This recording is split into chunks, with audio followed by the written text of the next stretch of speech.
What's up, guys and gals? This is Griever back here, bringing you guys the latest episode review of Dr. Stone. Okay, so once again, I apologize again. How many of these am I going to apologize for, guys?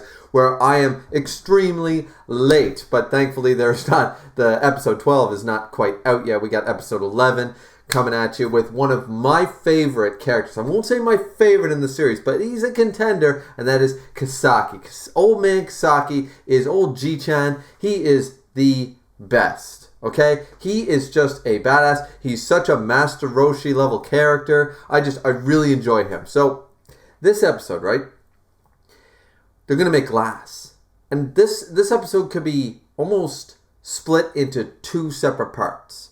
But there's also the intersecting, like this is where I really like where everything starts to fold in together. Like this is where the story really starts to meld all these different characters and all these different plots going on at the same time. Because we have Kinro and Ginro training with Kohaku, of course, to beat Magma in the tournament, right? In the big grand bout. And that's a big thing because Kohaku's capable and Ginro and Kinro should be, more so Kinro, should be capable of, getting to that level.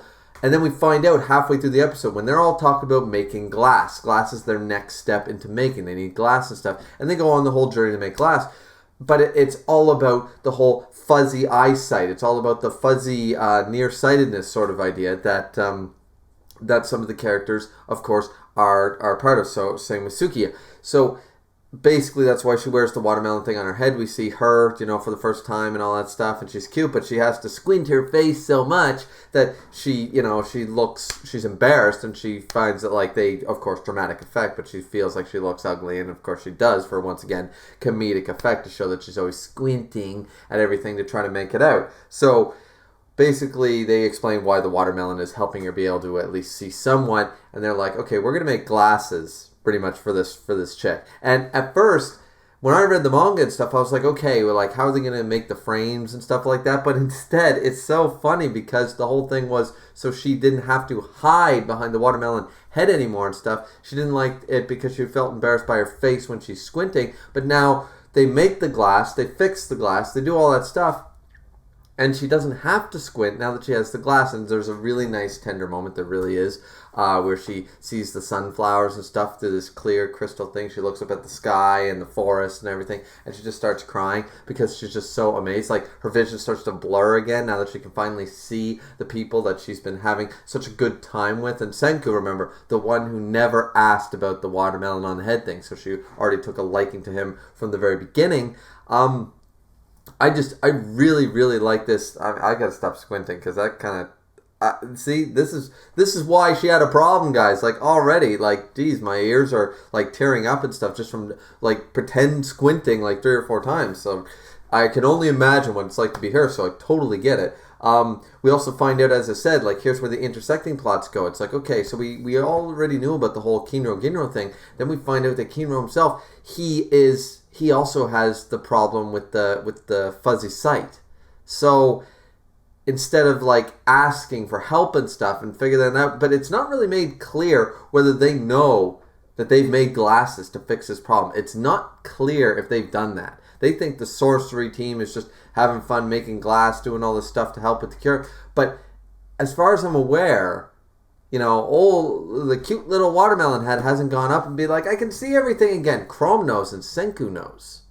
But I'm not convinced that they know because they're kind of like, oh, well, maybe we should make a spear so you could help it out and stuff like that. But they don't bring up the whole glasses thing quite yet. So I'm kind of like, that's clearly, it's going to solve the problem because he has a problem with the depth perception, right? To fight with the spear at a long range and stuff because the further things get away, he's got that sighted problem. So either way, I like how everything's starting to intersect. We also see the return of Mecha Senku in this. That's really cool because I always like Mecha Senku showing off all the here's where we've come so far, showing the ramen thing still going. They're making iron, they're making glass, they're making this, they're making that. Of course, they fail at making true, proper, cylinders and stuff for glass, and they're just it's trial and error. There's it took me months to be able to make clay pots, and they're like, we don't have months. Riri is going to Kawaku's Riri ni, she's going to be Sister Riri is going to deteriorate faster than months. And he's like, well, that's all I can do. I am no craftsman. I am a scientist, and I know the process. Doesn't mean I've perfected the technique.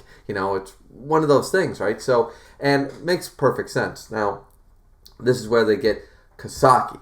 And I love this. I love this because Kasaki, once again, one of my favorite characters. They just kidnap him, bring him along, and he's just like, I'm Master Roshi. What up? I am the craftsman. He formed this great shield and stuff. And Senku's looking at all his, like, he made that great suspension bridge, and then he also made the shield on Kohaku's back. And Senku's looking at it like, you guys didn't have iron before I came along. You're telling me you made something that good with stone? Like, you are a craftsman. And he's like, I've been a craftsman for 50 years sort of idea. So they decide that he won't help them with their weird sorcery. So they bring him along, they capture him, bring him along, old man sort of idea, and they start screwing up. And it's almost like Chrome and Senku aren't really even trying that much. They're just willy-nilly making the glass so that he starts to get ticked. It'd be like, and I fully understand this, it's like as a gamer or as an electrician, either one, when I see someone doing a job and I'm like, no, just get out of the way and let me do it myself. If they're doing it like slow, like super slow, or if they're doing it like really in an odd fashion or something like that, or the wrong way, or same with gaming and stuff. I can't stand to watch when you're really good at a game and you watch someone just be really bad at it. You're just like, oh, geez. I do get that tendency, and here's a perfect example of that with the craftsman, and it's probably even worse for him, and they know that because 50 years of being the perfect craftsman, he can't stand by and watch like butchery of his trade, of his work. So I resonate with that. I understand that. I'm really on board. And he's just a badass. He breaks out and he's just like, yeah, kiss the guns, baby, kiss the guns, because this old man, he knows how to Kamehameha his way to making beautiful, beautiful glass like first time. And they're just like, wow. And it's a little unrealistic, of course. But for one thing, if he makes all the clay pots, and he's been a craftsman for 50 years, and he's got exceptional talent and skill, as Senku points out, he goes, it doesn't matter that it's a new material or something he's using. His skill as a craftsman is transferable to new methods. And he's still going to take that 45, 50 years of experience with him. He's already going to know about, proper tendency and how to touch and how to feel and how to mold things properly. Remember, they're basically making glass versions of clay pots. If he's made these perfectly smooth clay pots, why wouldn't he know a similar process? You heat it up, you spin it, you make it good. So, would they be as perfect as they showcase? Probably not on the first attempt, but he is a master craftsman, and as I said, there's always one in every age. Someone with just sheer raw talent that just dedicates himself to their work for so long and becomes a true master. It's something from that I always liked in The Last Samurai movie with Tom Cruise and stuff, where he is recognizing that these people, they polite, they smile and bow, but there's this reservoir of feeling where each person doesn't mind like dedicating themselves to what their role is, excuse me, where a samurai, their job is to fight, so they perfect their fighting styles, their kendo, their martial arts, their whatever. That's what they perfect. The cooks perfect their cooking. The art of the tea ceremony is perfected. The art of farming, the art of kanji, the art of anything, blacksmithing, swordsmiths. They just dedicate their entire life to that one craft. They don't need to be a jack of all trades. They don't mind if they don't know how to cook, because they know how to smith.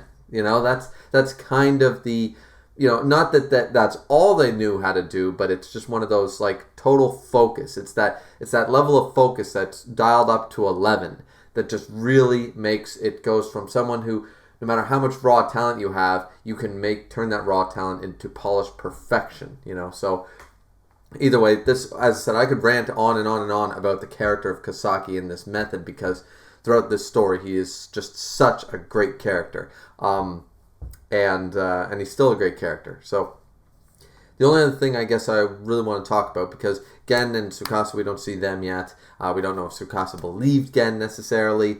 There wasn't really much else except when they finally finished the laboratory, and as I said, the Mecha Senku parts and whatever, they explain like, here's where we're at, is that this is a shot that I really enjoy, and I will elaborate on later when they do decide to show it or elaborate on it more in the anime. In the manga, it's elaborated a little further, I believe. Maybe not at this point, but I know this is elaborated on, is Senku is looking at the laboratory. And it's this, they're like, whoa, we're so happy and stuff. And you see Senku look on with this mystified look on his face. And that's when we see a flashback of young Senku opening his room and seeing clearly all these new things. A new telescope, a new science kit, a new this, a new that. And he's totally blown away. He's blushing. He's a kid on Christmas morning look on his face. And Senku has this look of almost like appreciation but sadness.